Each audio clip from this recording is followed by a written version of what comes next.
Hi, everyone. It's Grant Abbott speaking. I'm here with Ashley Jarman from our business. How are you going, Ash? Good, thank you, Grant.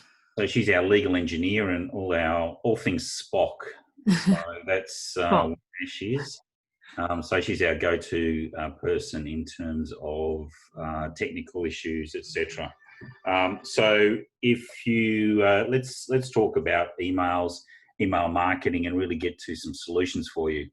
The main thing, obviously, around emails is we've been doing them for a long time, but you would have noticed since COVID that there's just so many emails coming out into your inbox.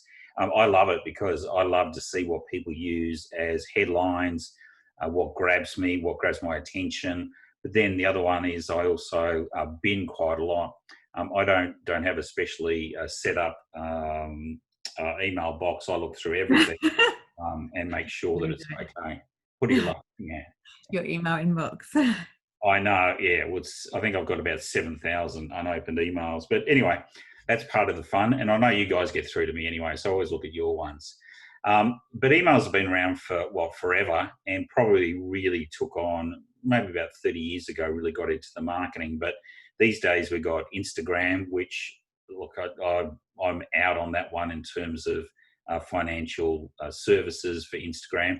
TikTok, I'm not sure about that one. I might get a little TikTok and do a dance, but I don't think you'd have to do really pretty quick strategy. Facebook's nice. LinkedIn is, yeah, I'm not sure. I mean, what's your view on LinkedIn, Ash? Oh, LinkedIn it does really well if you've got some really good like blog content, complete business strategies. They do some really good ones on LinkedIn. Thing with LinkedIn, the more you people comment and like, the more they're seen. So you've got to make sure the content's pretty good. And I think about all of those ones, and also Facebook. It's a continual. If you're setting up a group, it's a continual basis. You've got to be there's changing algorithms all the time as well, so it's keeping up with those. And look, I'm not the best one at keeping up all the time. Emails are good because you send them out, and you can either send them out specifically to one or more individuals, or send them out to the entire database. We've got, just for ours, do you want to just explain our databases just broadly, Ash? Yeah, so we've got a really large database that we keep separate from the others. Obviously, everyone's opted in. And then we have, coming out of that, we've segregated all the way down to even where people are based in their states, how many of their business are members with us. So we've got the one main list, and then we branch off of that one into, we've probably got about 50 mini lists, depending on who we want to target. And just on that one, for the main list, because we use a different email marketing platform than the other ones. So, for example, all our strategists and licensees would be on our our regular user database. But why are we using different platforms? I just do a lot of testing around the spam filters. Obviously, it's everyone's goal to get through spam filters and get into an inbox and not into junk or spam or promotional folders. So different platforms work differently with different size lists. So the biggest thing when you're trying to avoid spam, doesn't really matter how big your list is, but it's just split testing, different headlines, different subjects, different call to actions, different number of pictures within the email. But probably spent 4 years of testing that large database, so I've got a pretty good idea now of what works. And for some reason, some things work better in ActiveCampaign for us, and some things work better in MailChimp. So if you're looking at doing a broader one, obviously have a chat with Ash. But in terms of Outlook, where you've been sending out emails, or Google, whatever your email system is, to your clients, that will generally get through the spam filter. Is that correct, Ash? Unless your domain's been blacklisted, yes. Or it's been spammed through the same IP address before, then generally it will still spam. So once you've spammed once, it's pretty hard to come back from that unless you do some pretty big changes. I know. You want to avoid it at all costs. So it's even getting the wording right in subject lines and stuff, which we'll go through. So for most of you, they're watching on this session, you're going to have a pretty great blank page, really, to use either basic or practice ignition or MailChimp, I think, is probably one of our favourites, and I've used probably about half a dozen over my time. But the key element there is to make sure that your emails have a focus. A lot of the ones I see, there's been obviously a lot of focus around COVID, which is fantastic. So I've got quite a bit coming from accounting firms, people like Change GPS, which has been really enlightening. But once we get beyond that, we need to still keep up that educational side of things. Putting information in front of our clients and letting them make a choice. And there's essentially two different emails.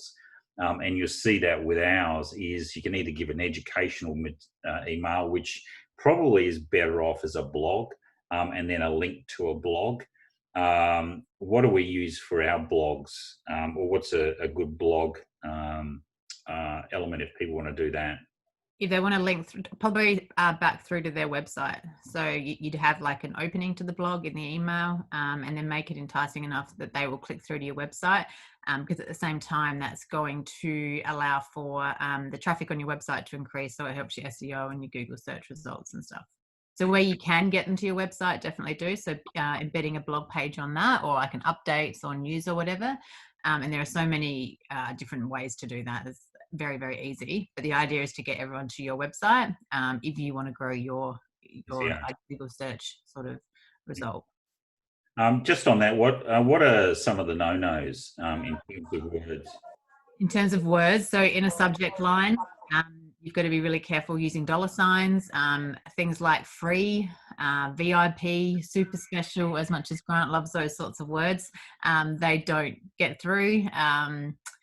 Anything about giving something away, making money, all of those sorts of words won't get through a spam filter in a subject line, or in the body of the email. It's pretty hard now as well. So you've really got to work on your subject line. And the good thing with MailChimp is they give you some other suggestions as you're going. So if you've created a subject line that they think will spam, okay, cool. When we have a look at the emails that we're doing, again, as I said, we can either have them educational, which is preferably on a blog, or alternatively, there needs to be a call to action. So a couple that Ash will show you today one is for the importance of upgrading SMSF deeds for you, and she'll show you how to build that. And we've done all the copy for that one, because that's the hardest for accountants and planners. If you're not used to doing copy, what you'll find there is that if you're not used to doing copy, it's very hard to craft the words around a message to get to a call to action. If we then go through the process from that, is that we've got a sales one. We'll have a look at the call to action in relation to deed upgrades and also estate planning and wills as well, which are really the hot topics at the moment.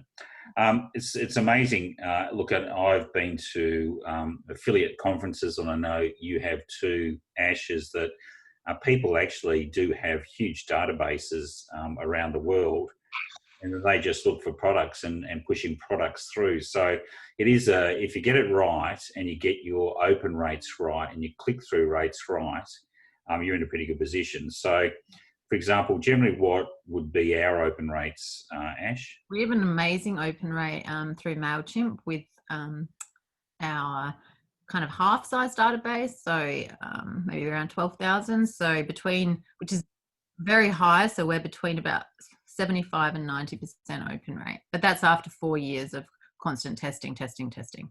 Yeah, and look, for most of you, you'll have a really good idea anyway. As I said, if you just want to go basic, just use Outlook. But put in if you want, put in the chat forum or on the Q&A what email programs that you use. If we then go down and have a look, we've got, again, different generations for different stuff. So, for example, if we look at if you wanted to go down the track of looking at doing withdrawal from super, it's generally going to be Generation Z, Y, and X, because most of the boomers are already in that retirement phase. When we focus in on, obviously, wills, etc., and during powers of attorney, we'd be looking around here, probably not around there. I think most of those people are just a little bit old. Well, they're probably pretty important if you've got them. And also the boomers, and also Generation X as well. Generation Y and Z don't think they're going to die. So let's focus in on those particular issues. Asset protection, business owners around in the Gen X and the Gen Y. So again, targeting your database or knowing your database, which most of you would have there. Are you there, Tim, at all? Or I'll just see if Tim's... Yes, Grant, I'm here. How you doing? Yeah, good, mate. How are you? So a few minutes later, I was finishing up a PD webinar with our wealth group. So that went overtime. So just on your side, from obviously your business, and we're talking about the good thing about the people on this session is that effectively both Change GPS and also obviously I Love SMSF, we've got plenty of copy there for them to pick up, take and run. But what, just give us a bit of background on the email systems you use, your sort of size database. We talked about our 15,000 database, click-through rates, etc. on that one. Yeah, so we at Change Accountants and Advisors, we use MailChimp. And so we've got a database of our current clients and also potential clients. And what we find, I'm glad you've got that graph up there. We send a general email out to everyone, but we also send targeted emails to different groups. And I suppose one of my frustrations is we use Xero and a Xero Practice Manager, but we're finding it difficult kind of targeting different audiences. So we're separating that in MailChimp. So we might have like a retirees group. We might have like you've got there, Gen X, Gen Y, Gen Z. And we're in the process of actually putting those groups together. So we'll send a general one to everyone, but then when I've got a targeted thing, we'll send it targeted to each line. What sort of open rates do you have? We have, and I'm just trying to think, I haven't looked at it in a while. I know some emails have got 20 to 25%, some 30 to 40%. Yeah, that's okay. We get some good ones. I think it really does vary on the content. We try to send them at 6 p.m. in the evening. I find is a good time because everyone opens up their phone and has a look. Yeah. I know your ones are very good. Like they always grab attention. Who crafts those? Do you do that, or does David? I just got one from you, Tim, about 43 minutes ago. Yeah. Yeah. Okay. So that's Change GPS, and that's separately. So I think we send them out via HubSpot now. I know David Boy's been working on that. Yeah. Look, those emails. Okay, the one that Ashley got 43 minutes ago for Change GPS. We're doing a web event on Monday, so Dave and I combine forces and work out what's the content, and then I will then put my touch on it. I suppose I've learnt from people in the industry like yourself, Grant, and the famous Paul Dunn in the accounting industry, and even people like James Ashford in the UK who writes fantastic emails.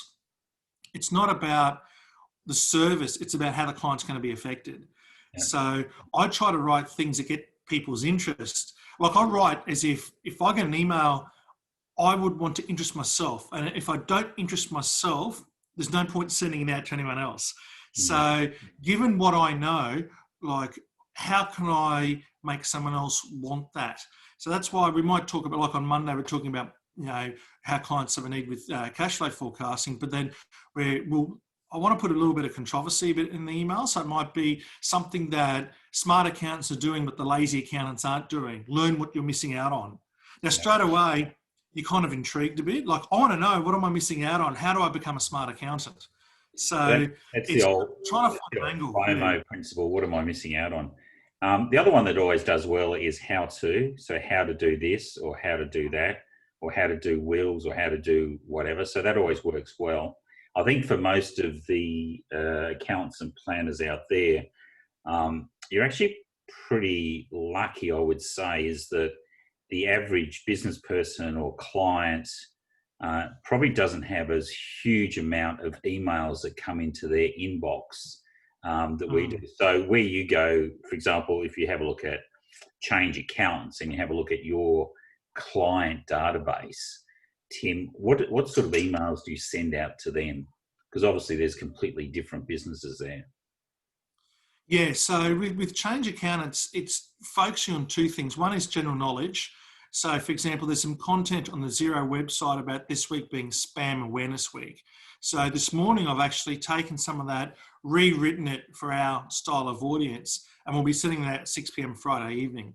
So that goes to everyone, and with 5 key steps to avoid phishing and just general knowledge for our clients. But at the bottom of this, and you'd like this, I've put 3 key things to we can help you with in this quarter, and just say, look, are you interested in the following? 1, keeping your family wealth in your family bloodline.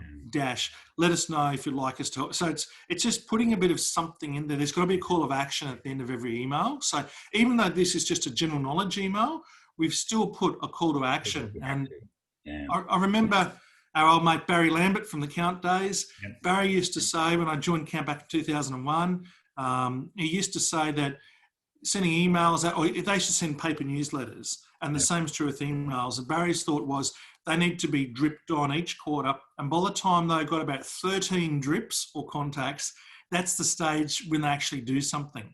So it might be that we've got to remind them about 10 or 12 or 14 times, hey, let us help you with your upgrading your wills to bloodline style or power of attorneys, whatever it might be.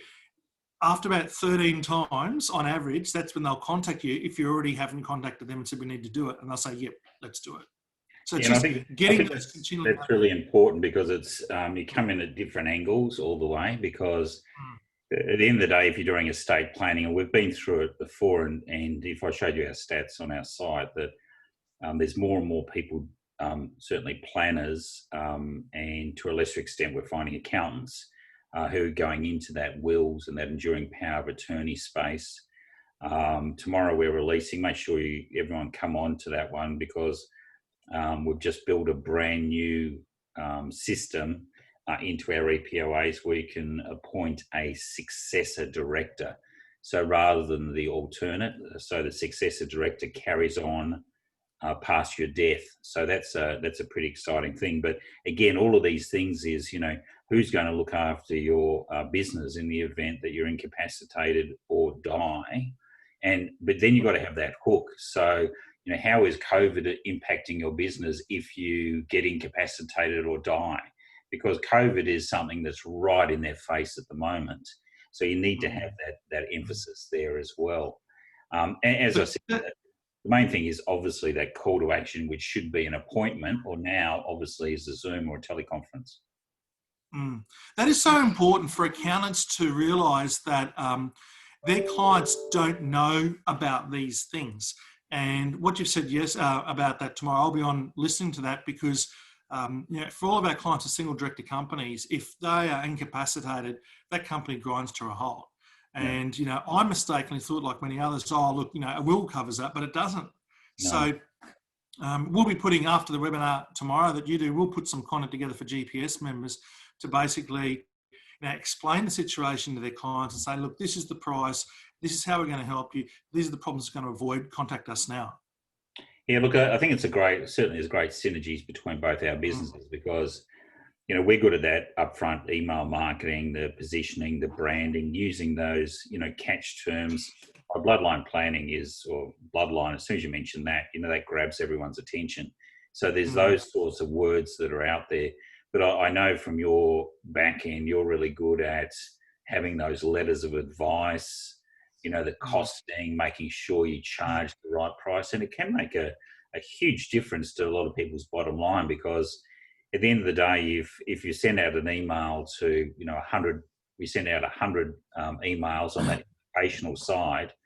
And if you've done it well and it's got good copy in it, and you end up with 10 appointments up front, or 5 appointments, then that means you're well and truly in front of the pack, because now you've got a measurable there.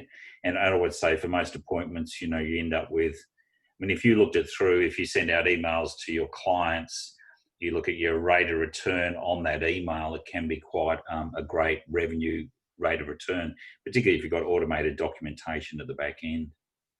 Look, totally agree. And look, the proof's in the pudding. I've got 8 protectors that have come back from clients over the last week, all from emails. I've charged $5,000 a pop. Brilliant. And these are protecting businesses, putting business equity into family protection trusts. So I recharge 5 to protect, another 3 for the chokes. More than that, I've got 8 here that have come in the last couple of days, signed. You know, I've got other property ones that the clients have got to sign in front of me because they're involving property. The business ones, they don't need a JP to sign off on. So the system works. Your documents and your processes work. It's just a matter of getting accountants to talk to clients about it. And it's a very good ROI. And I tell you what, the clients that I've now protected their businesses with these are so happy. Yeah. So there's the proof. The funny thing is that we tend, I suppose, particularly with all the COVID measures, I know you're on this one and I'm certainly on that. I like doing something where I'm getting a good 80% return or more on my time.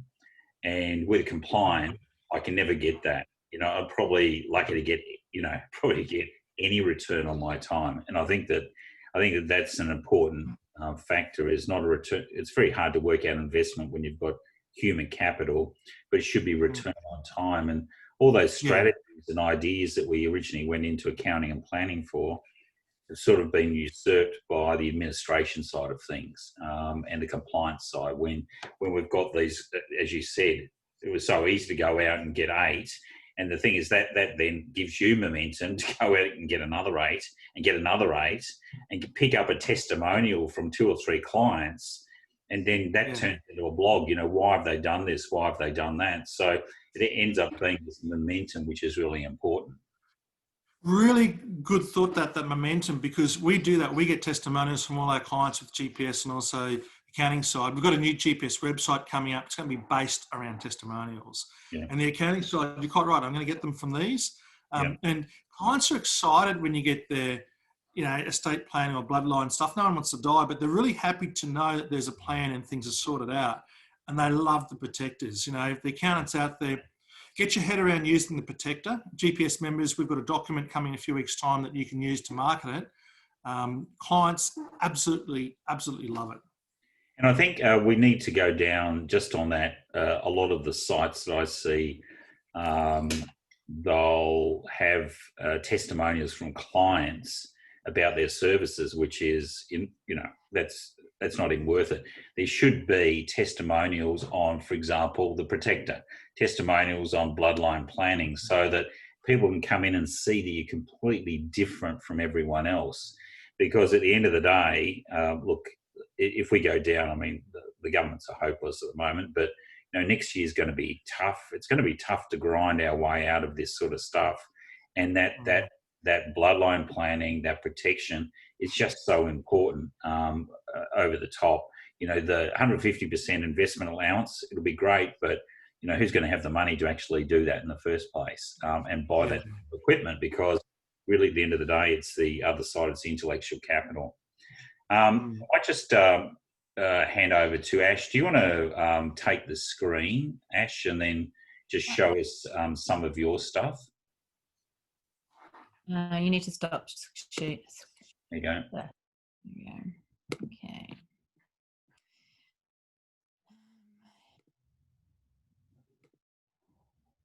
Does that come up okay? Yep. Yep. Okay, so what I'm just going to race through here, Grant, if you want to speak about the content as we go, I've just used one of our test databases here, is setting up a letter out for the will, Grant, and how we can send that out really fast, get a response back. So this is in MailChimp. For anyone that's using ActiveCampaign or anything else, the process is all pretty similar. You're selecting who the email is going to be sent to. To avoid spam filters, the number one thing is getting as much personalization into the email as you can. So if you can put a to field where it will pull the name into the email, that you're already halfway there to getting into an inbox rather than a spam or a junk. Sending who it's from. So I've just set this one up coming from Grant. The subject line. So the subject, I'd probably do update your will and power of attorney documents for COVID. Yeah, so you've got to remember the space that a subject line is going to show up on. So you think of how many people these days open their emails on their phones. So on, say, the email app, have a really long subject line, isn't going to show the whole thing, but you can see preview text. So if you can split it out across the two, we can add for COVID here. but you don't want it to be much longer than 5 or 6 words. And then the preview text as well. So it's kind of like a preview into what is there. You can use emojis and stuff in there. But there's a recommendation there, less than 9 words in your subject line. So what we're doing there actually, just importantly, I know, for example, Peter, you're on the system now. So what we're showing you now, we'll be able to give you this template and you'll be off and ready to run. So what we're doing is making it as easy as possible there for you. So the idea with this email here is that you'd be retargeting your existing clients. So you'd load up your lists into whatever software. So for this one, for MailChimp, and you are retargeting. You're not going to go out to, at this stage, not with this content, to cold clients. So these are your existing clients. So you would already know their name. So you'd be able to pull their name into the email automatically, but it would take you 2 minutes to send rather than trying to contact them all. But you can see on that subject line, MailChimp's already said to us, keep it short. So I'm going to take that out. Grant, you could reword it, but you can see that it tries to give you along the way some tips. Now on that one there looks good. The content itself, you can produce it in Word and then bring it into a design. When you do paste from another system, whether it's Word or a notepad or an email, it does remain in the background. It's still recognized as pasted text, and pasted text doesn't often get through spam either. So if you've pasted something from Word, it does save time, but sometimes it is easier just to type it into MailChimp, because again, anything to increase the inbox delivery is best. So I know, Grant, you probably go to Word and then into the email, but sometimes it's not the best idea. Setting up a template is really easy. So I've just used one of our clients, Smart & Co, because I had it handy. You want to keep your email, Tim does his really well, but it's as an extension of your brand, but also they're not cluttered. There's not too much going on in the email. The more links you have in the email, the more likely you are to hit spam. So 1 or 2 in the email itself.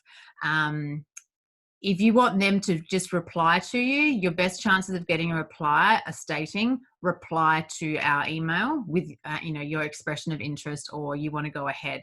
If you want to take them off the site to your site or whatever to read a blog, that's fine to use a link there.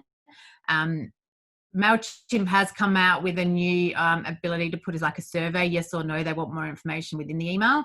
But the test that I've done of that every time has gone to spam, or people don't want to click it, because I know in my emails, if I have to click a yes or a no or a link in it, chances are I'm not going to, because you don't know how safe it is. A link off to another site though would be okay. So Grant, do you want to go through this text here that we've put in? So just go up the top and I'll explain what I'm doing. There's a bit of a typo there. So you pick a topic that is really hot at the moment. So what we're doing is we're framing everything. So COVID is having an impact on society. So that's, as soon as that goes into your unconscious mind, so everything we draft is to drift into the unconscious mind. So as soon as you do that, everyone will say yes. Many of our clients, which is where it's coming from, so this is from you out to them. Many of our clients, Australians for that matter, people across the globe, are concerned for their own safety and that of their family, which again is a truism. We're asking ourselves a whole range of questions. What happens if I or one of my family get the virus? And so you're actually, you're giving those questions, but you bring it up to the conscious mind, because then they have to start thinking about it. Will it spiral out of control? What about the elderly members of the family over age 60 who seem to be more susceptible? And I've got, my mum and dad are both in a nursing home. So I've done their EPOA, still waiting for Ash to send them. But anyway, now, we don't have answers to these questions, but what we do know is that it's important, if not vital, to ensure, while fit, competent and able, that you safeguard your financial affairs by giving a spouse, relative or close associate your enduring power of attorney. This enables your EPOA to act on your behalf if you become sick, are quarantined for a long time, or become incapable of managing your financial health affairs. In addition, your EPOA may be given the power to take a position as trustee of a self-managed super fund if your deed allows, and run your company if you have one. It's surprising how many companies have failed when their founder becomes sick for an extended period of time and there is no one legally able to take control, which is what Tim was saying before.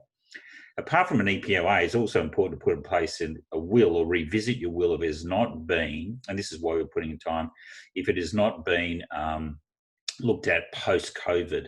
The coronavirus shows us that change can happen quickly and we must prepare for a change. A great safeguard at this time is to put in place an enduring power of attorney and create or update your will and that of your closest loved ones.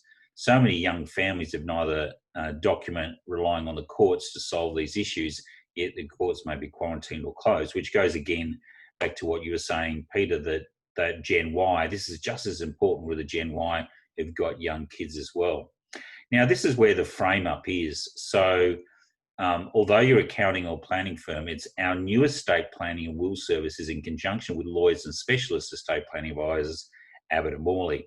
Not only can we take your instructions to help build your EPOA and wills package with Abbott Morley, but also complete SMSF wills, advanced healthcare directives, and enduring guardians just in case.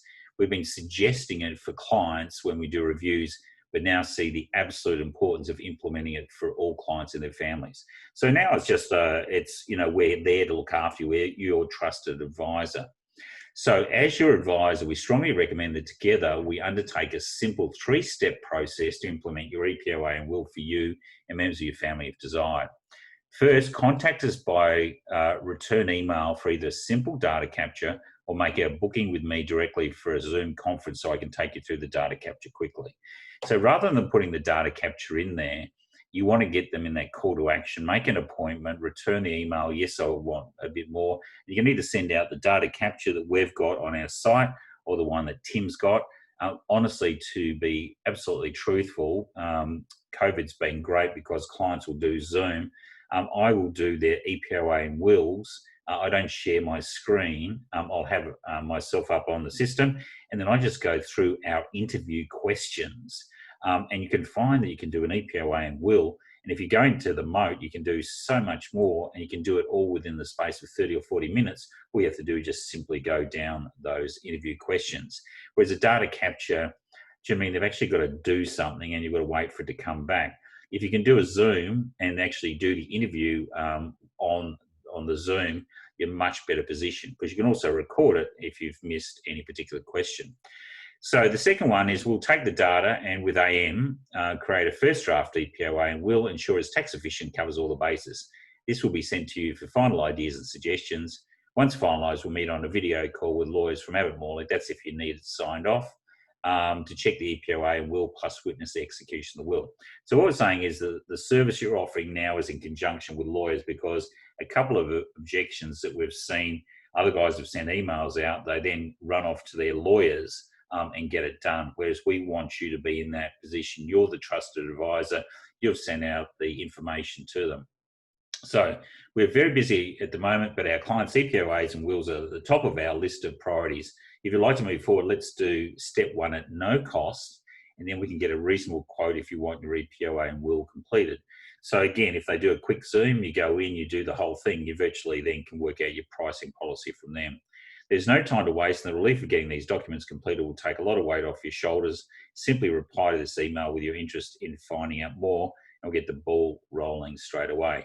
Now, again, you can change the copy over the side. You can see there where Ash is, but effectively, the whole idea is to get that out and get those return emails in and start booking appointments. If you want, you can in fact put a Calendly or a appointment booker session if they want to do that, and that doesn't impact the email, does it, Ash? No, not at all. So you can put in, you just don't want a link that says click here if you want more information, that sort of thing. People are less likely to click on that, but a Calendly link to book appointments, absolutely. A link to register a webinar, absolutely. But if you want them just to say yes or no to something, you're best to say just reply to this email. And when you set the campaign up, you set the reply email, so it would go to whoever. So all they have to do is click reply and let us know that you're interested. Or use the Calendly booking or whatever other link is in there. And you can design the email in hundreds of ways. You can design it. You can use designers. MailChimp offer designing as well, pictures, videos, whatever you want. But the more you put in there, the higher that spam chance go up. So if you haven't done much email marketing, start simple. Like this one's a very simple one when Martin Co started doing some. But you can start to get more techie as you learn what works and what doesn't. So for that one, if you're really basic 101 sending it out, then you just take that copy and you put it in Outlook or whatever your email system is, and you send it out to specific clients. Now it takes a bit more time, but it's just as effective. Send it out to your top 20 clients and see what the impact is on that one. And look, it's really prime for the times. Yeah. I mean, the benefit, I guess, of using like a MailChimp sort of server, and I'm just going to show you this quickly. MailChimp have some pretty cool features. So one thing that you can set up sort of a customer journey. So I'm just going to pull this one up. You can plan out like a flow chart of what would you want to happen. So if they replied, say, yes, they want more information, they'd go on to another list, and you can already automate what then happens. 10 minutes later, send them this email. Wait a day, remove them from this list and put them on that list, add them to another list. And you can actually now just map it out as a flowchart, and then MailChimp will build everything for you, which is really cool. So you just map out the journey you want them to go on, whether it's just a cold sales lead or whether it's for this sort of purpose, and then it will build it out for you, which is pretty cool. And do you want to show them the stats as well, just so they've got a bit of an idea? This is a different account. So this Okay. is the demo account. Okay, cool. So I think the important thing out of this before we jump on is that obviously we've got a lot of experience in-house, but being licensed seasoned strategists, and again, this isn't going out to everyone, you have access to this, which is like if you went to any email marketing, we've been down that track in the past. I mean, it's cost us a fortune to go to email marketers. And honestly, most of the time it just doesn't work because they'll do the copy and the copy is like so basic. So look, we've got the copy, as I said here, for the wills and EPOAs. The other thing is, if you are using MailChimp already, we can transfer directly from our MailChimp account to your MailChimp account with the template in there. Okay, so what's that process? Because I know Peter Mamaris. Just email me and then I'll work with them. So you can email me your logo and your contact details, and then I can set it up as a template, and then I can send it into your MailChimp account. And then you're basically off and running. So once we do this, as I said, we've got the the importance of upgrading your deed, particularly post-COVID. Then we'll come down with bloodline planning, and we'll then do advanced healthcare directives. So for our perspective is we'll continually bring out more and more of this content for you to send out to clients by way of emails. Alternatively, you can always send it by snail mail, particularly for the older brigade. But the good thing about this is that it's very easy to determine what your hit rate is, what your appointment rate is, and then on from there. As you can see with Tim with the Protector, you can use the same email that he sent out. More than happy to do that. Ash will give you the template, and then you're off and running. Yeah, the other thing is obviously you link in your MailChimp account with whatever CRM you're using. So it also lists in there, this person was sent this email or didn't open this email. So it's also it works into your other systems as well. And MailChimp has a very open API, so it goes everywhere. Yeah. So those people, again, if you'd like some help there, make sure you just contact Ash, and that's just ash@ilovesmsf.com. Let's just go back. Well, thanks for that, Ash. Is there anything else you can think of at all? Or? No, I'll stop share and I'll send it back to you. Yeah, again, it's not overly sophisticated at the end of the day. The main thing is probably when we go through the system, we just want to make sure that we do it, because it's all very well doing it, but if we're providing you the copy, if you know, for example, if you would change GPS, you're getting all the letters of advice. We've got all the processes. I mean, for those of you who have done a Protector, it only takes like 10 or 15 minutes to do it. And then there's a couple of bits at the end where you do registering mortgage, etc. But the main thing is then just see what the results are. Because if you can add a bottom line, or if you can easily, if you have a look at Tim, he'll probably get, I would say Tim will probably easily get another $200,000-$300,000 in income just through his email marketing around the protector, the estate planning. So it's really important. But again, don't feel frightened of not doing it. And we're there to help you because we've had 20 years of experience in this area of what works and what doesn't work. So again, it's up to you. We can only, again, as I say, we can take you to the well, and then essentially you're off and running. Do you want to just go through some stats, Ash? I mean, I know you've looked at a lot of this and you're pretty on top of it, but when are the best times? Tim said like at 6 o'clock when people get home.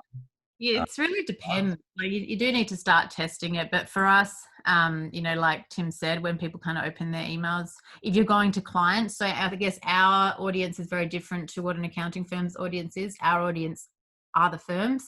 So for us, it's, very different. As Tim said, for clients, in the evening when they sit down, Sunday afternoon's also a really good one. And then you can start with your email and then the following day follow it up with a social media campaign as well. So with that one, what do we tend to do? So we use LinkedIn, we use a whole lot of other stuff as well. We use LinkedIn. We are on Facebook. We don't really use it a lot. LinkedIn mainly and Twitter as well. Yeah, perfect. And again, we need that call to action as well, which is really important.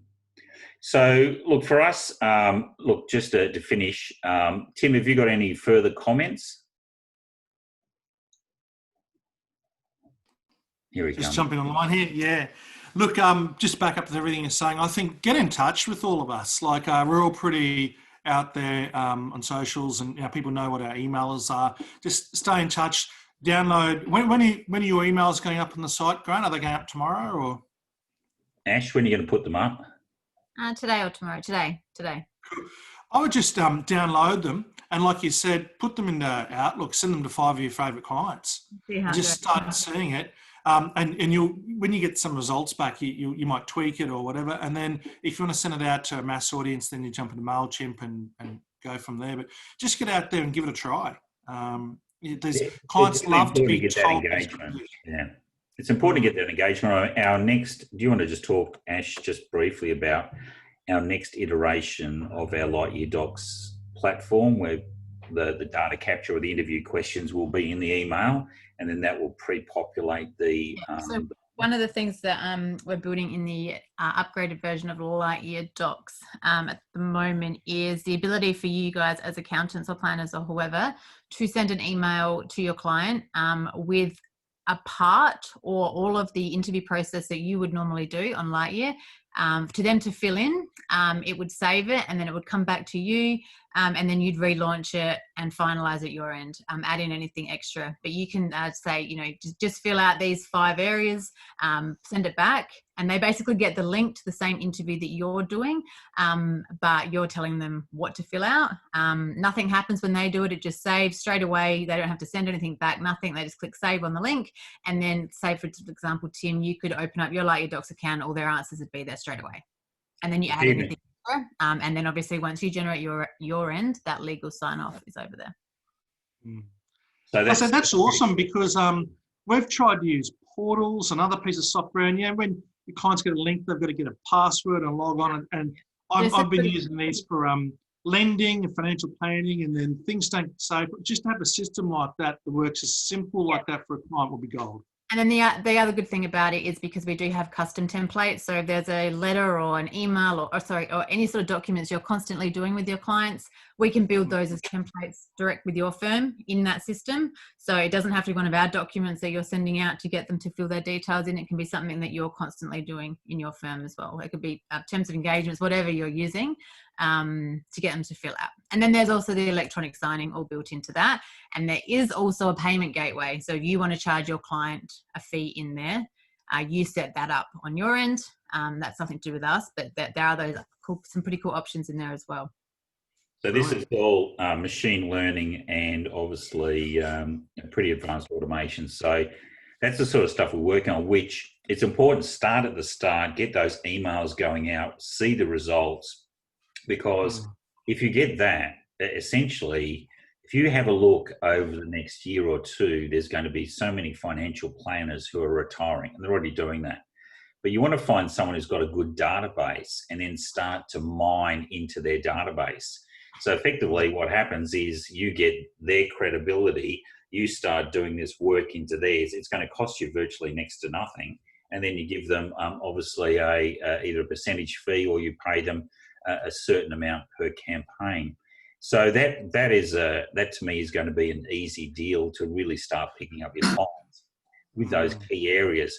But you have to test it on your own database first, get those testimonials, and then you can start putting it out to other databases of real life clients. So again, if you need any help, contact me or contact Tim, Tim Munro at changeaccountants.com.au or Ash at I Love SMSF. And again, just to reiterate, the fact is that we're all there to help you and use our skills, because we can do things in minutes that it might take you hours or days to do. So don't be frightened of doing it.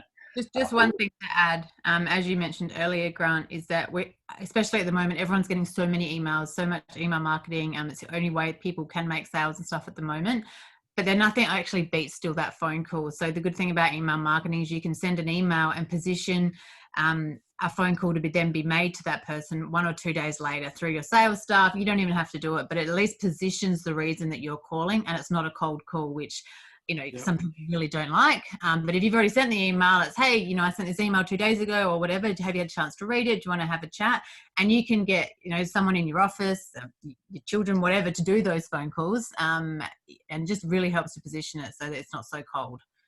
I know Tim, you'll do the same, and I'm doing the same with our advisors. All the time, just ringing people up and just see how they're going at the moment, because every day, it's getting, you have a chat with people in Victoria and they're so angry and depressed because they're in lockdown. I actually saw today on the news, the police in Victoria are now going to start to charge people who drive a car to go and do exercise, even if within the 5 kilometres.